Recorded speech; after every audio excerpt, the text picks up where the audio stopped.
Hello everybody, my name is Michael Harkey.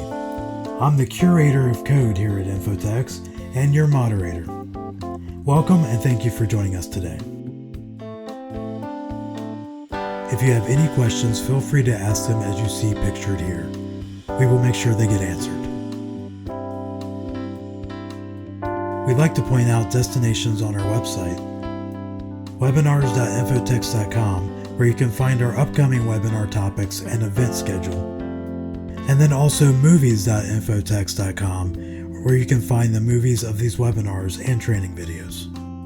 We welcome your feedback and would love to hear how we are doing, or topics you wish for us to cover. Please fill out our quick evaluation or drop us an email. And now for some legal disclaimers. Lene? When you view an InfoTex webinar or movie, you do so with 4 caveats.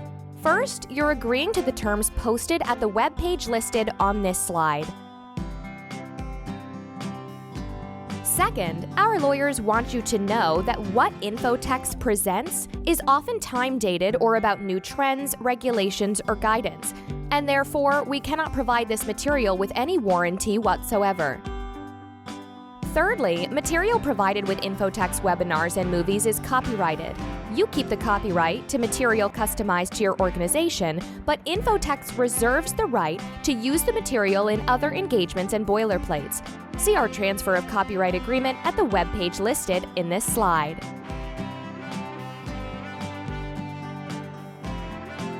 Finally, those who view our webinars or movies may be added to an email mailing list. If you do not wish to receive notice of additional educational opportunities, please accept our apologies and please opt out at the web page shown on this slide.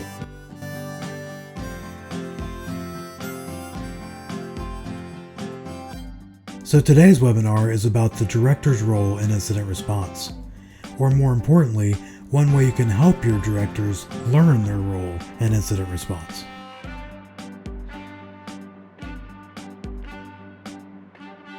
This is another of our Movies Within a Movie webinars. We're getting a lot of feedback about these movies, the primary action item being that you'd like us to do more. So please know, out of this webinar, we will create a movie that you can show directly to your board of directors. The overall webinar is meant for information security officers, but within this webinar is a separate webinar meant for your board of directors or audit committee, called the Director's Role in Incident Response. In other words, today's webinar is not only about how to provide board awareness training, but we also have a short webinar within the webinar where we present the actual board training itself. And this will be the movie that you can provide directly to your board. We call this a webinar within a webinar concept. And by the way, yes, if you are a client, you are welcome to the original PowerPoint. Dan will talk more about this later. It can also be used as an example if you want to present your own version. That would make the end result even more powerful. I'm going to quickly go out to our blog site so you can see where our webinar schedule and movies are located to explain the movie within a movie concept in the form of final deliverables. For our webinar schedule, webinars.infotex.com will resolve to this page. It has our upcoming schedule of events and webinars. We will be at the IBA Security Conference October 1st and 2nd, and then have our yearly technology planning webinar on the 15th. To watch pre-recorded webinars, simply go to movies.infotex.com. I'd like to point out our movies on out-of-wallet questions, as it has a similar format to today's webinar. As you can see, there are 3 out-of-wallet question movies. Teaching out-of-wallet questions is meant for information security officers, and asking out-of-wallet questions, the movie for all bank employees, is obviously meant to be shown directly to your employees. Then we have an unabridged 1-hour version for those of whom can't get enough InfoTex or our wonderful training. Which brings me to the main speaker for today's event. Can I at least get a drum roll? Thank you. The man with 13 letters after his name, the guy who drove all the way home without stopping at one light, the hero of Robert De Niro, the awareness guru from Indiana, Dan Hadaway. Dan? Well, thank you very much, Michael. Once again, a very creative Very, very creative introduction. So today's shout out goes to my friends who are technology planners. The earth has turned, right? It's going to be that time again. We get to pull out our spreadsheets or budgets or whatever it is we use to create our technology plan, or at least the tactical part of our technology strategy. I always start the process off for my clients at the IBA's cybersecurity conference, which is October 1st and 2nd this year, by the way, like we said before. And it's going to be even cooler this year as we're merging into physical and fraud conferences together. It's going to be Breakout City. So this is the URL if you want to register. It's a mouthful, but if you're watching the movie version of this webinar, there is a pause button, right? So pause that movie and check out the cybersecurity conference, and then return, and we'll get started.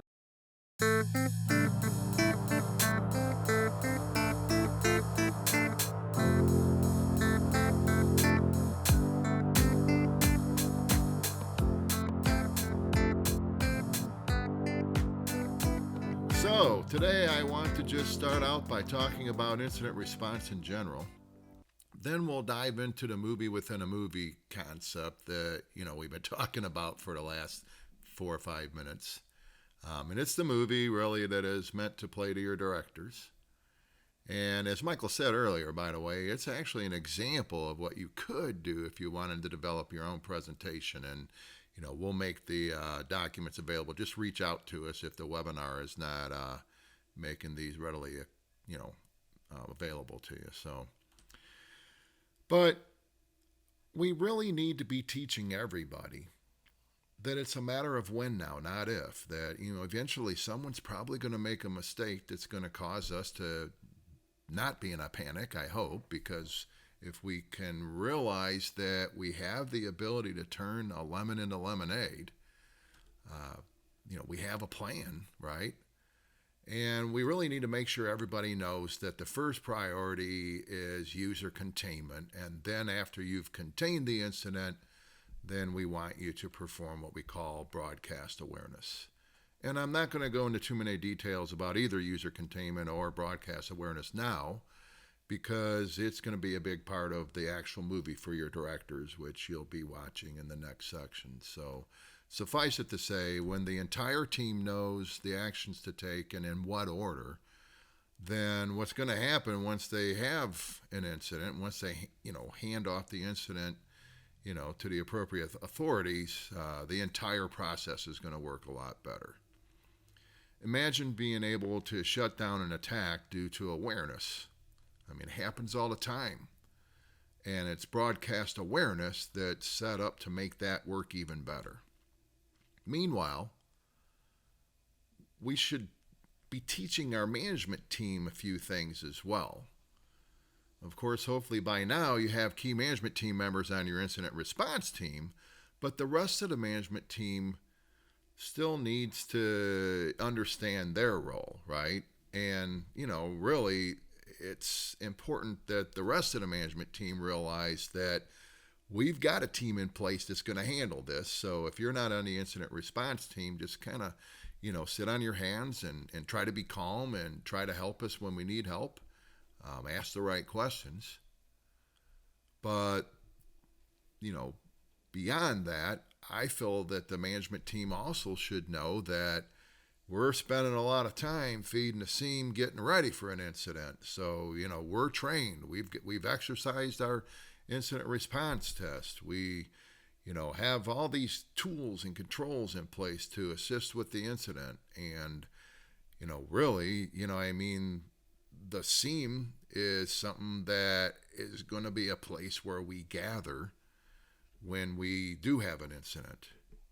And then beyond that, your management team also should at least understand the metaphor of threat hunting, in our opinion. Now, we don't need to go as much into the technical aspects of threat hunting that the SIEM offers, like data correlation and behavioral analytics.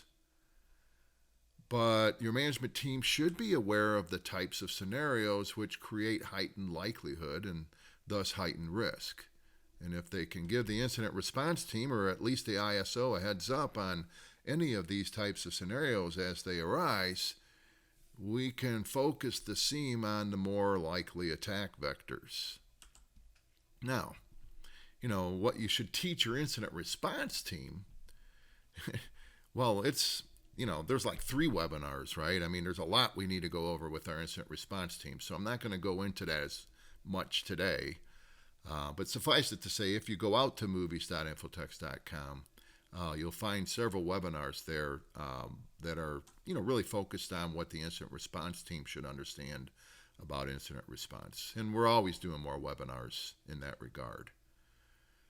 But suffice it to say, there are still 3 primary messages that we want to convey to our incident response team, not only when they first join the team, but on a regular basis.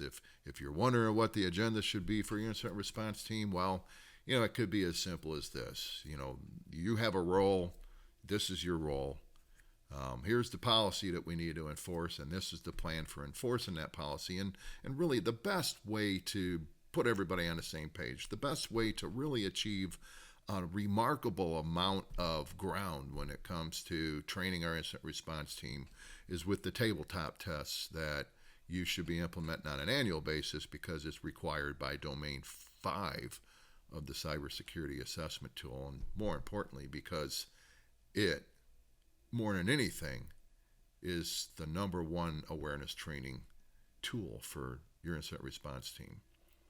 Which really brings me back to the main goals of this board awareness training movie that I'm going to be putting forth, and that is that at least one board member should be attending those tabletop tests. And when we say one board member, know that that's really all you need. I mean, I wouldn't want more than one board member there, but we need one board member, if for no other reason, so that we can exercise and practice our ability to reduce everything that's going on to the message that we have to deliver to the board as per our policy.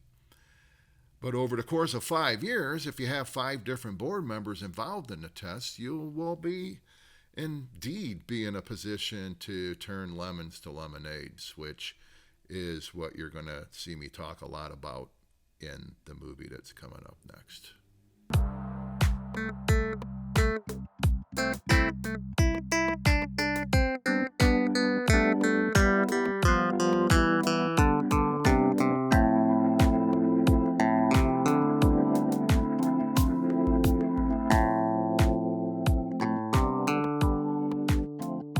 Thanks, Dan.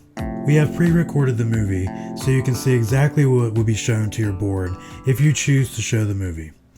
So hope you have some popcorn, and let's begin.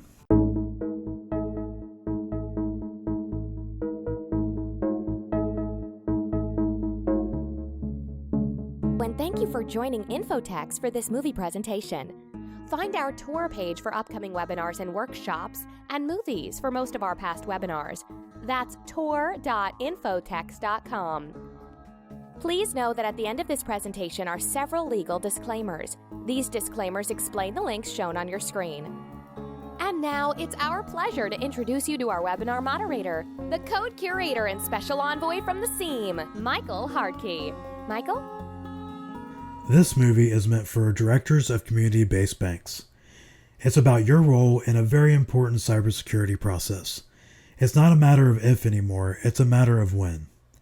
Our presenter is Dan Hadaway, who speaks regularly to boards of directors and has been working in information security since the 1980s.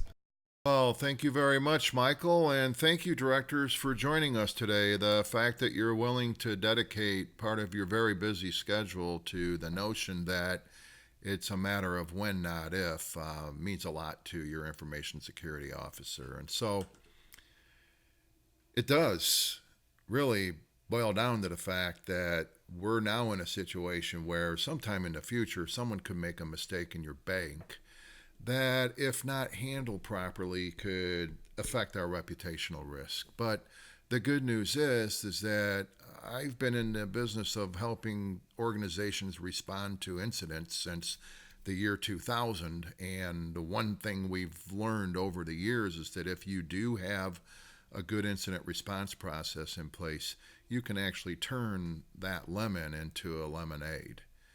And as a director, you should realize that we have a plan in place that is really based on the policy that you've approved. And, we're going to be ready for that incident. We're going to be ready to turn that lemon into lemonade. We exercise that plan in what we call incident response tabletop tests. And so if there is something bad that happens technology related, we call that an incident. We practice as a management team on how we're going to respond to that incident.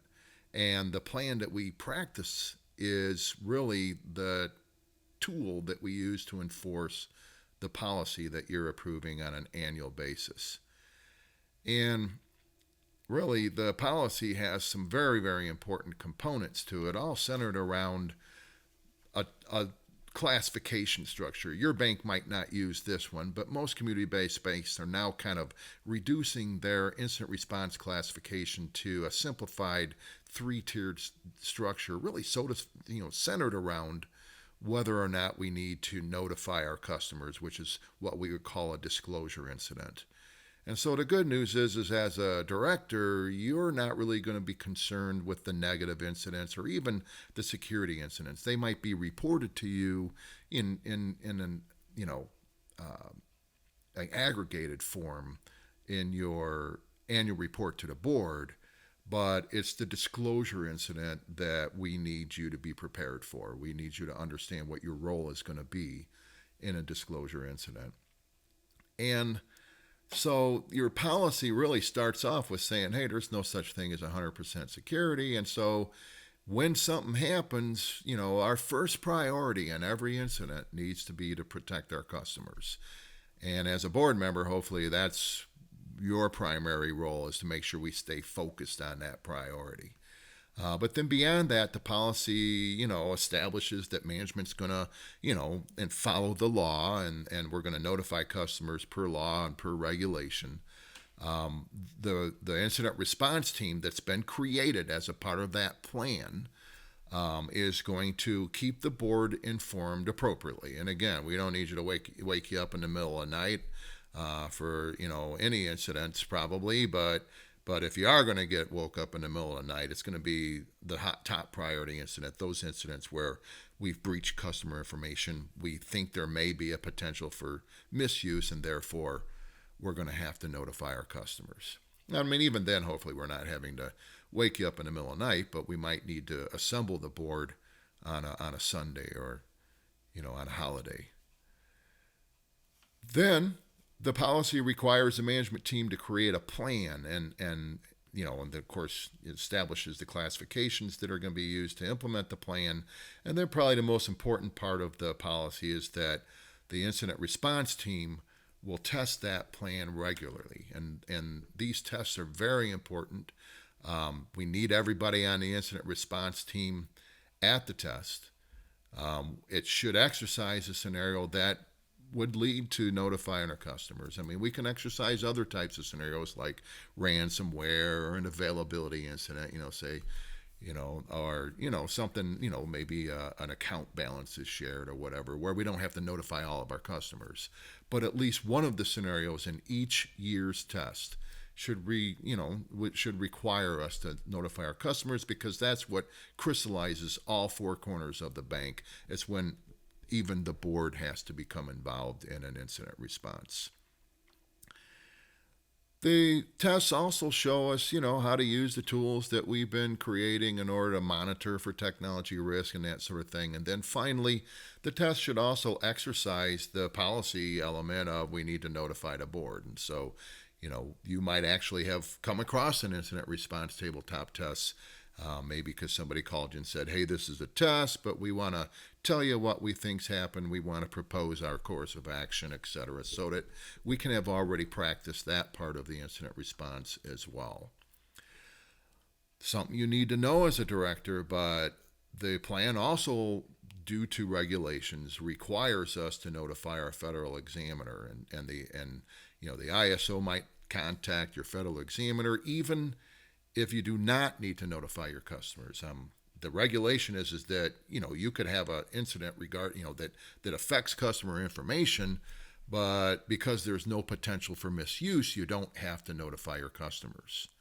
Well, in those cases, we still want to notify our federal examiner because we want to make sure the examiner agrees with the notion that we don't have to notify our customers. It's a lot easier to get that agreement up front, A, but B, it also helps us legally if we've got a federal examiner agreeing with our decision not to notify our customers.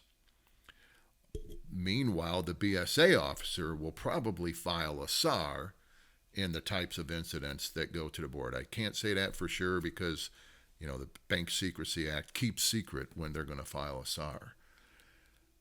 But another thing to realize is that the plan also leverages the insurance coverage that your CFO is hard at work trying to figure out how to acquire it and what amounts to have and that sort of thing. And just so you know, I've seen tabletop testing deliver information back to that CEO about the types of coverages that we have and what works, what doesn't work, proactively. I mean, why wait until we're in a real incident to figure out that we don't have the right insurance coverage?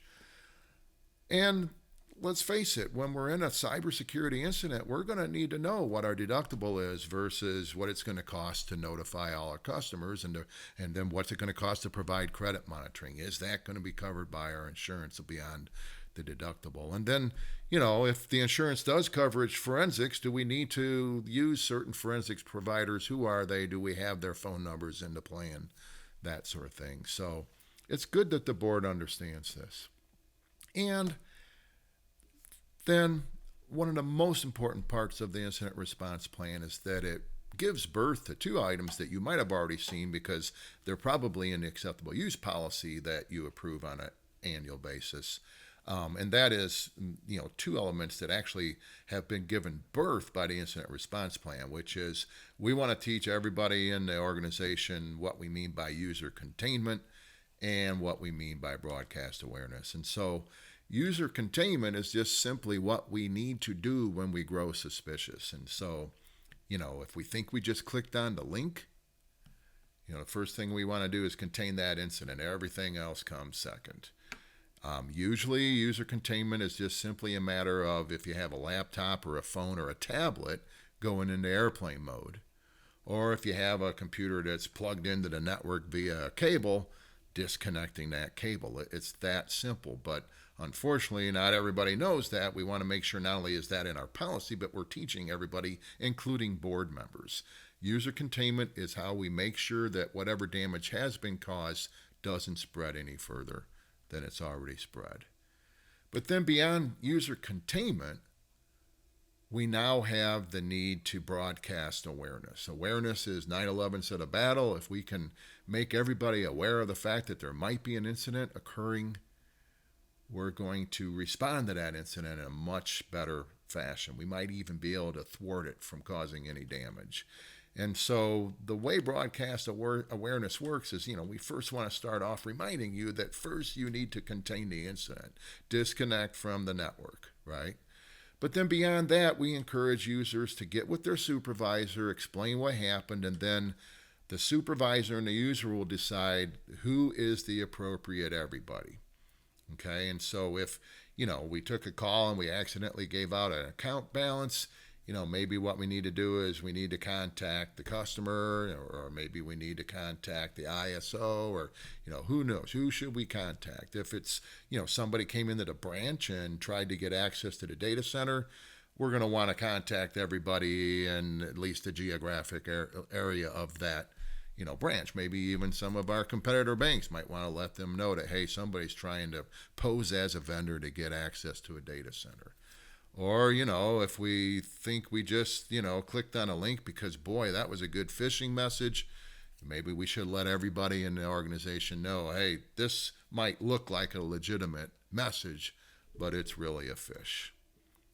Once we've let everybody, the appropriate everybody, know, then we need to inform the ISO. And really, I like to say then and only then we need to inform the ISO. And the reason why I stress and only then is because way too often what happens in practice is that somebody, and we're all busy, right? But, we'll click on a link, well, darn it, that might have been a phishing test. And so then we'll forward the email message to our ISO and then go on about our day. That's not what we're supposed to do. We're supposed to contain the incident and then decide who the appropriate everybody is and then inform the ISO. If we're just informing the ISO might be on vacation, the ISO might be in a meeting, the ISO might be watching an InfoTex webinar, and it could be minutes, it could be hours before the ISO says, hey, user, contain that incident, and then we'll talk, right? It could be days. And so we need to make sure everybody in the organization knows that only after we've informed the appropriate everybody should we then bring the ISO in. And the ISO will actually then decide whether this rises to the level of a emergency incident response team meeting. And really, it's the incident response team working with the ISO, the information security officer, that decides whether or not we should notify the board, whether we should, contact law enforcement or those forensics people or the insurance company, or, ultimately, do we need to notify our customers, and should we have talking points ready for the media, right? It's the incident response team working with and at the direction and leadership of the information security officer that actually works those scary incidents and decides when or not to bring you in, which brings us back to your role. Every year you get to improve policies, right? And I'll bet, I could be wrong, but I'll bet when that acceptable use policy comes to your desk that you've looked at, 15 years in a row now, maybe what you do is you look for the new stuff in the policy and, you try to get a feel for what's new or whatever, and then you say, yeah, I can approve that policy. But your incident response policy, that's one that, first of all, should be written nice and concisely. You should be able to get it down to a page or a page and a half. And if your information security officer doesn't have it there, maybe that's one of the questions you ask. But you should reread the policy in its entirety every year so that you understand what you're directing your management team to do when and not if that terrible or scary or, reputation risking event occurs. And then I feel like there's one other thing you really need to do from a reading perspective as it relates to your role, and that's to focus in on the results of those incident response tabletop tests. And every tabletop test should come with a postmortem review, and that really should be what's presented to you as a director. And there should always be an action item section of your postmortem review, unless you had a terrible tabletop test because we didn't learn anything. And you want to make sure that those action items are being met. Now, that's just kind of the preparatorial part of your role. What we really need to talk about is your role when it comes to being in the actual incident, when you get the call. And hopefully it won't, but that call could come in the middle of the night. And what you need to realize is that your role should be to help calm the team down. A while back, I haven't run into this recently, but there was a time when, I've been involved in incident response, by the way, since the year 2000. And there were several times early on when we're still trying to figure this out, when we were more frightened by an incident than we are today, maybe. But I've been in meetings where board members were using language that I was very surprised could come out of their mouth. And that was not the role that the board should play, right? The board should calm us down, not freak us out.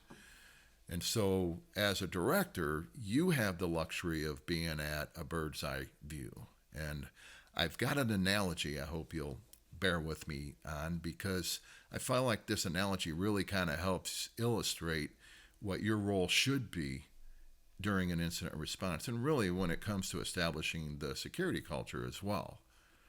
But here's my analogy, okay? If you've ever skydived, you'll know what I mean. But I've jumped out of an airplane before, and I know what it's like up there at the bird's eye view, okay? And it's not like riding in an airplane either. Because what happens is you jump off at 12,000 feet. If you jump off at 12,000 feet, you're going to free fall for about 30 seconds. Now, I feel like that part of my analogy makes a good metaphor for what the ISO is probably going through when, the ISO experiences one of those incidents that's going to result in the ISO, or Information Security Officer, contacting the board. But let me tell you, once you pull the cord on the parachute, and the free falling's great. Don't get me wrong. The adrenaline rush that comes from the free falling is why, skydiving is so, loved by skydivers, right? But once you pull the cord on the parachute, it's even more amazing than the adrenaline rush of the free fall. It's just so quiet. And then you have a chance to just kind of look around, and you can see far more from the bird's eye view than you can from the ground. And, you might not be able to see the details, but you can spot the relationships.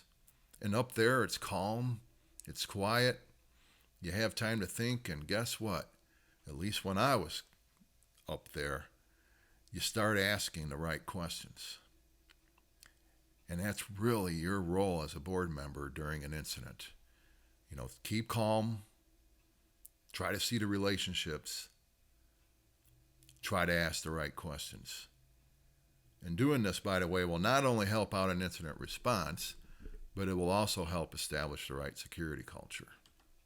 Now, I know what you're probably thinking now, like, right questions, right security culture, wait a minute, what are you talking about here? That's a little bit more than I thought I was going to have to learn how to do. But the answer to these two roles, asking the right questions and establishing the security culture, are actually related to each other. In other words, asking the right question leads to the security culture. Now, establishing that security culture is really a whole 1 hour talk I've given in other contexts. 4 years ago, I made waves at several banking conferences by establishing what we call the 7 characteristics of a security culture. And I think the waves came from the fact that I stated that it starts at the top with you, and that your ISO should be coming into every board meeting, and the board should be very engaged. If the board is not engaged, you don't have a security culture. And so guess what? It's great because you as a board member are watching this movie, and so I feel like that takes a certain level of engagement. You're really proving to me as an auditor that you've established somewhat of a security culture in your organization. Well, we're going to talk a little bit more about the security culture, but I want to turn to, and really drill down on the board engagement part, because I feel like that's the most important part. And you're up there at the bird's eye view where it's calm and quiet. So, do you know what the answer to this question right here is? I mean, in your bank, do you know that one breach can bring the whole bank to a halt? And really a question I have for you is, would you allow that on the loan side of the bank, right? Would you allow one delinquent loan to bring the whole bank down? I would hope not. And so let me take my metaphor further, because when I jumped out of airplanes, my number one concern was, does that parachute work? Now, I didn't learn how to parachute. I did what's called tandem jumping, where I was connected to somebody who was a professional skydiver, and I had to trust that person a lot, but I'm not a very trusting person. So believe me, I had a lot of questions, and most of my questions surrounded, does that parachute work, right? Well, incident response is the bank's parachute when it comes to cybersecurity. So my question to you is, do you know if incident response is working in your bank? Because what I've already talked about, how you can know that, you have to read the results of your post-mortem review from your incident response tests. And the way we make sure that one breach does not break the bank is by proactive incident response planning. I mean, we all make mistakes. It's how we respond to the mistakes we make that usually separates good businesses from marginal businesses. Which brings me back to your role. Your role really can be boiled down to asking the right questions. And when you say, well, what questions should I ask? What are the right questions? I would suggest that you think about the 7 characteristics of a security culture. And as a board member, you should be asking management and often yourself these questions. 1, are we engaged as a board? The good news is you are watching this movie. But does the board know how to ask the right questions? 2, do we see security as a customer service, or do we see it as an inconvenience to our customers? 3, what is our relationship with our examiners and auditors? Are we fighting them, or do we see them as partners? 4, does management participate in training and exercises, or do we exude by our actions that cybersecurity is really not that important? 5, are we ready for our audits? Or are we scrambling at the last minute to pull everything together? I'm here to tell you that as an auditor, I present to boards a lot, right? And the one question you should be asking me is, hey, were we ready for this audit? That is a good question. 6, do we wait to be told? Or are we organically managing risk? Are we happy? Let's just take the cybersecurity assessment tool. Are we happy to maintain the minimum level of maturity on the residual risk side, a baseline for most community-based banks?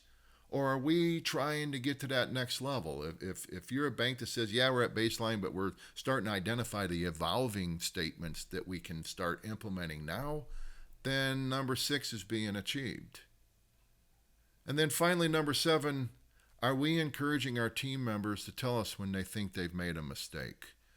When the user has clicked on that link, or when the user, sees the cursor moving on the screen, but they don't have their hand on the mouse, do they feel comfortable to get with their supervisor and inform the appropriate everybody and start the process of broadcast awareness? Does management know how not to beat somebody up for confessing that they just clicked on the link? Now, do you want to know the right question to ask when it comes to making sure that the parachute works? I had to see for myself that the parachute was working, right? Especially the first time I did the jump. I had to know that parachute was working. And maybe you should too. We're encouraging our clients to bring at least one director to the tabletop test. It'll open your eyes. I'm telling you, it will open your eyes.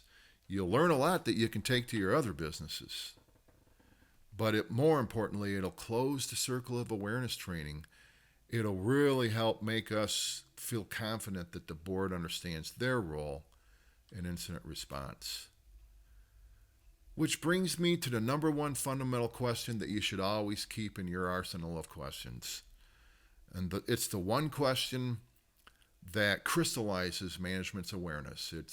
It's the one question that ties all of your questions together. In fact, if you've ever been put on the spot and you need to ask a question that will seem brilliant in almost every instant, especially during an incident, by the way, it's this question. This is the question that you can always pull out. How does this protect our customers? How does this protect our customers? Because when we're in an incident, our customers are watching. And they're watching us as we make a fundamental choice. We can either protect our reputation or we can protect our customers. And our customers are smart. They've been through this before, right? Unfortunately, almost every community has had at least one local hospital have everything breached. So our customers have received the letter. A lot of our customers are veterans, right? Some of our customers work for the federal government. Everybody in the federal government's been breached. But we all, or at least most of us, saw what happened in the EQUIFAX breach, right? And when, and not if, we screw up, we want our customers to see that unlike EQUIFAX, we value their safety over our own needs, over our own reputation. That and that alone will turn lemons to lemonade. I'm telling you, our reputation is based solely on the fact that we put our customers first, that we protect our customers, not our reputation. Protecting our customers is indeed protecting our reputation. It's that simple. And doing that, making sure that protecting our customers is the top priority, that's your role in an incident. And it might be a lot easier said than done. But if you can trust in it, if you will help your management team understand that protecting the customers is protecting our reputation, you will actually help your management team turn what could have been lemons into lemonade. I've seen this again and again. I have clients who tell me that they've got kudos from what started off looking like a terrible situation. They got kudos from their technology incident. That's turning lemons into lemonade. Most importantly, the fact that you were willing to spend time watching this movie tells me, and I'm an IT auditor, by the way, and we look for, key indicators of the culture. And the fact that you're willing to spend this time watching this movie tells me that there is board engagement, and your information security officer really wants to thank you for that. Board awareness is the parachute, right? It's the control that just may save your bank when and not if an incident occurs. So thank you very much.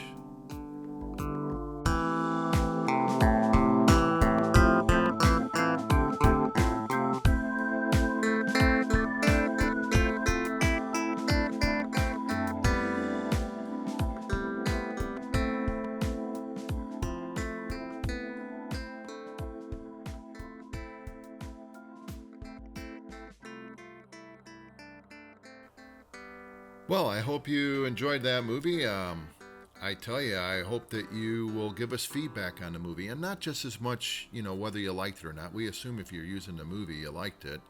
But how did you use the movie? And you'll see what I mean by that after the next couple of slides here. But by way of conclusion, I also want to talk about, implementing the movie and using the movie in your board presentations.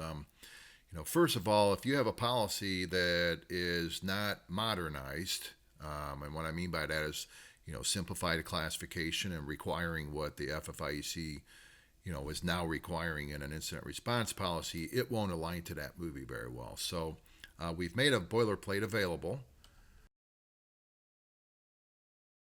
As I said before, they all come with their, transfer of copyright agreement and that sort of thing. And then also you might want to pay attention to this first page in terms of understanding the instructions. Of course, we hate it when we audit a bank that still has red stuff or blue stuff in their documents, right? So what I'm going to do now, though, is I'm going to go ahead and just change the view a little bit and kind of get to the one-page mode here.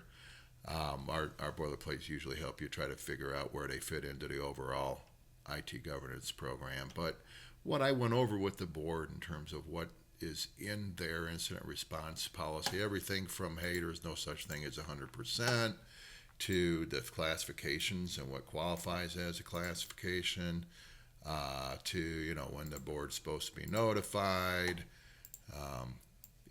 they want to be notified in real time, et cetera, et cetera. That's all in this policy. And as you can see, the policy is not that long. By the time you take out all the boilerplate language, it could be about 1.25 pages, maybe even less than 1 page, all depending on what font size you use. And my point being is that the board should read the policy every year, not just rubber stamp it.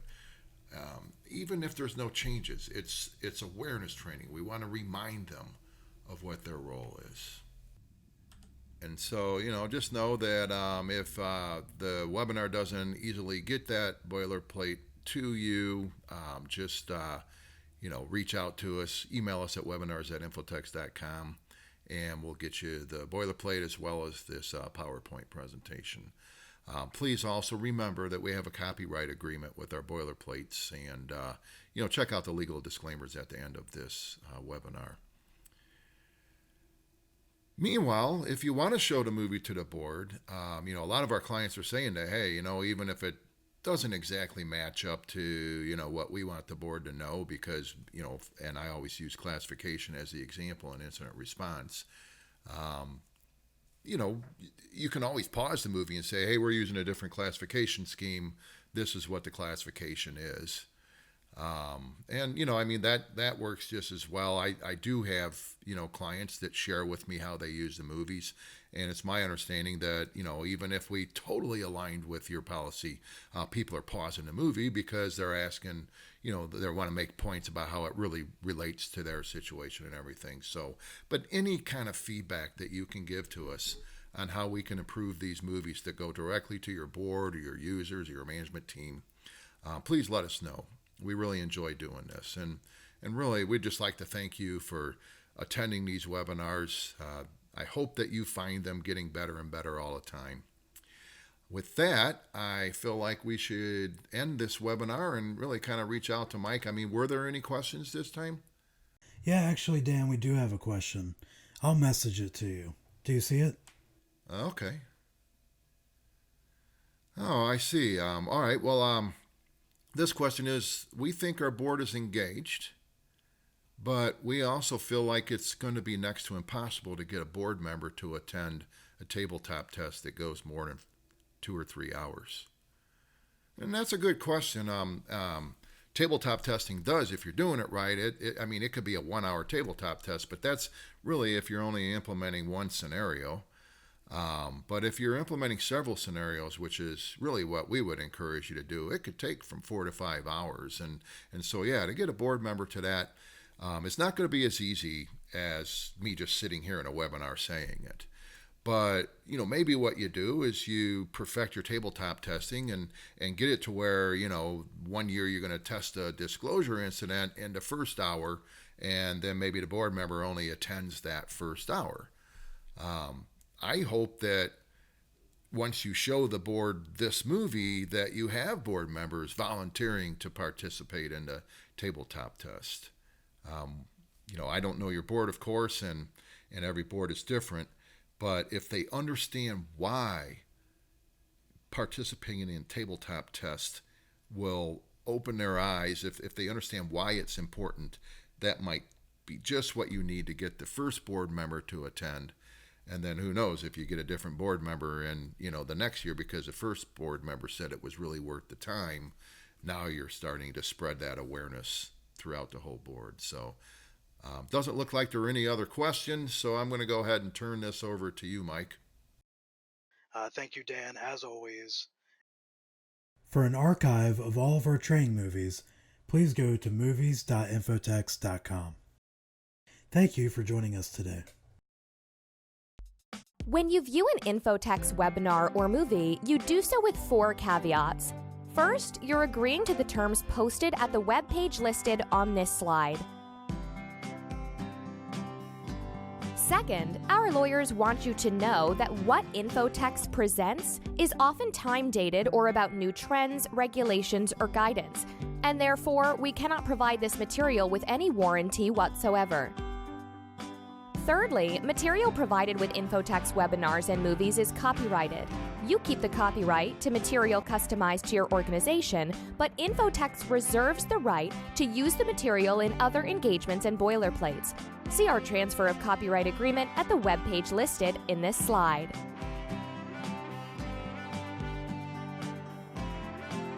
Finally, those who view our webinars or movies may be added to an email mailing list. If you do not wish to receive notice of additional educational opportunities, please accept our apologies and please opt out at the web page shown on this slide.